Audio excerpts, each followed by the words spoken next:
Hello everyone, in this video we are going to discuss about Trp Operon and its regulation by the Trp repressor.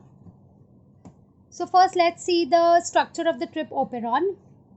It consists of the following DNA elements: the promoter, the operator. As you can see, the operator is present entirely within the promoter. The other element is the Trp region, within which this attenuator region is very important.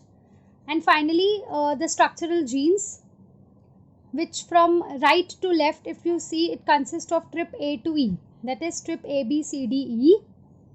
So out of these, there are two regulatory elements, that is the operator is one of the regulatory element, and another regulatory element is the Trp region, which is also called the leader region, by which this Trp Operon is regulated.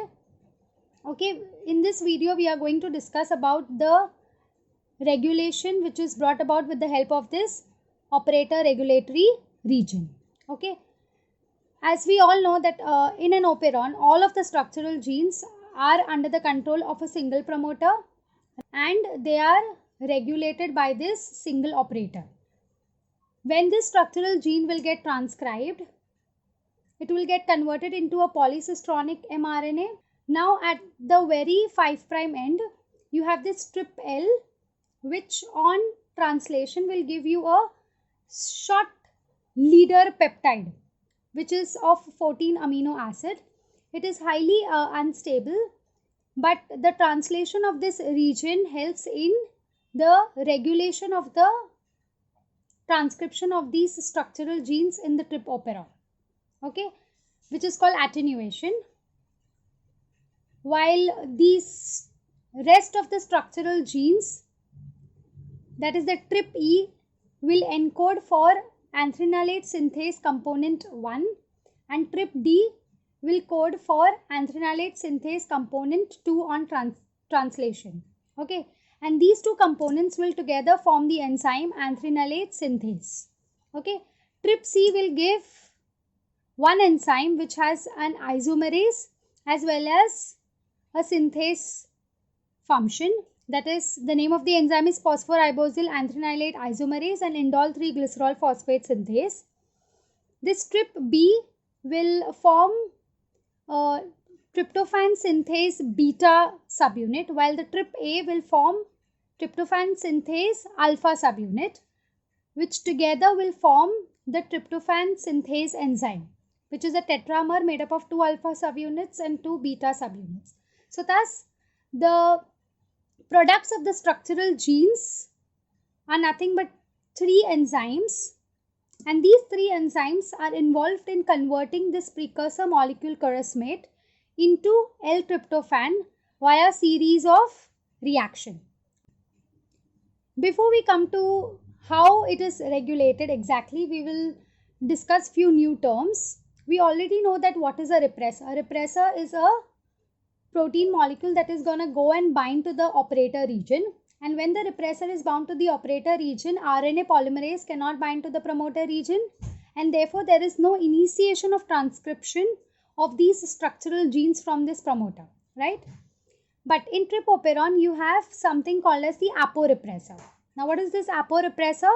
It is an inactive repressor, which means that by itself it cannot go and bind to the operator region. Okay, so like if this is the aporepressor, it cannot go and bind to the operator region. It needs the help of another substance which is called the co-repressor.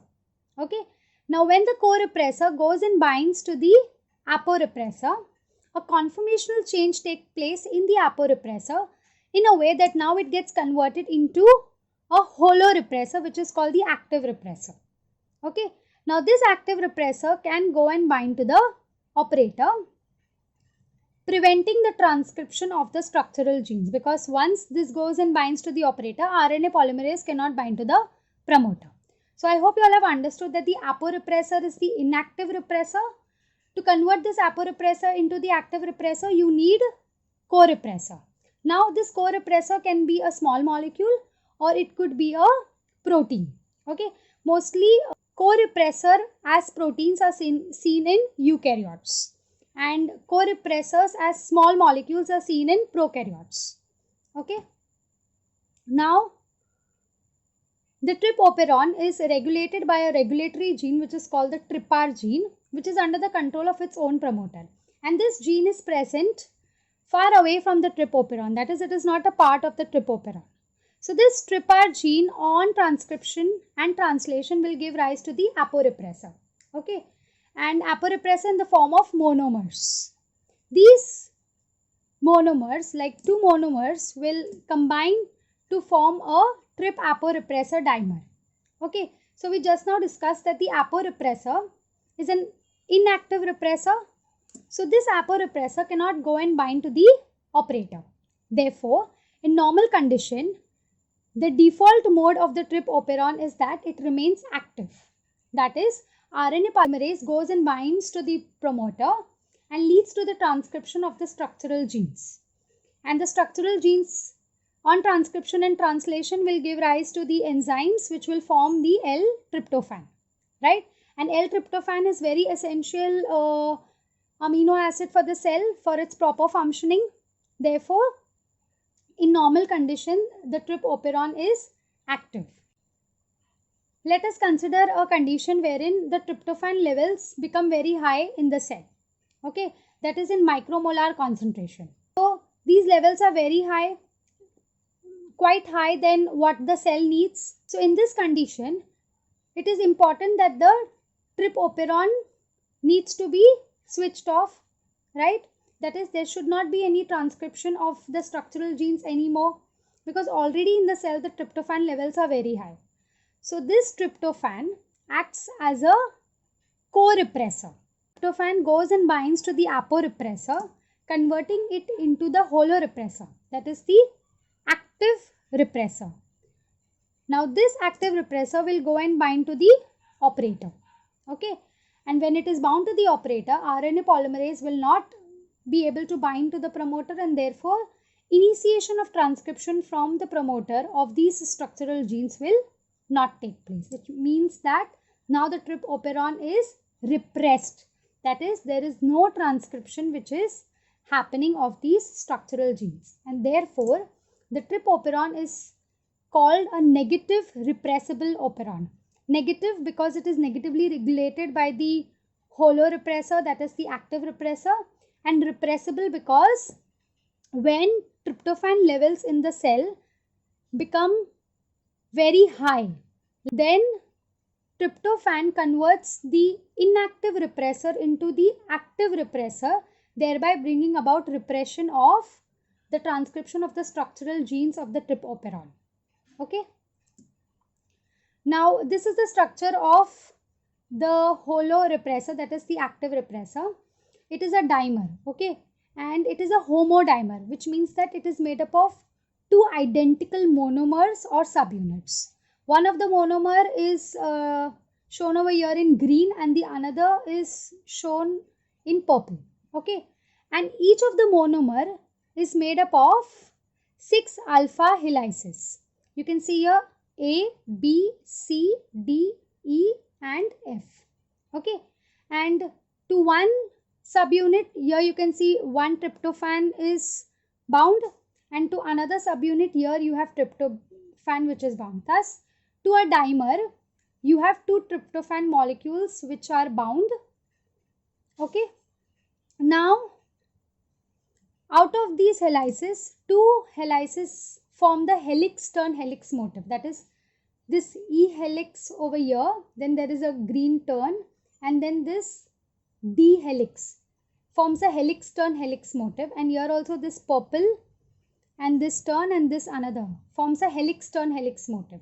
So, this helix turn helix structural motif is the part which goes and binds to the major groove of the operator region of the Trp Operon, okay.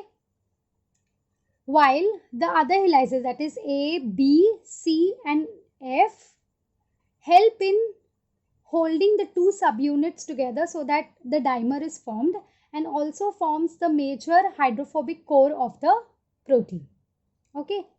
And out of this helix turn helix motif, one of it, that is this E over here and this over here, are called recognition helix or sequence reading helix.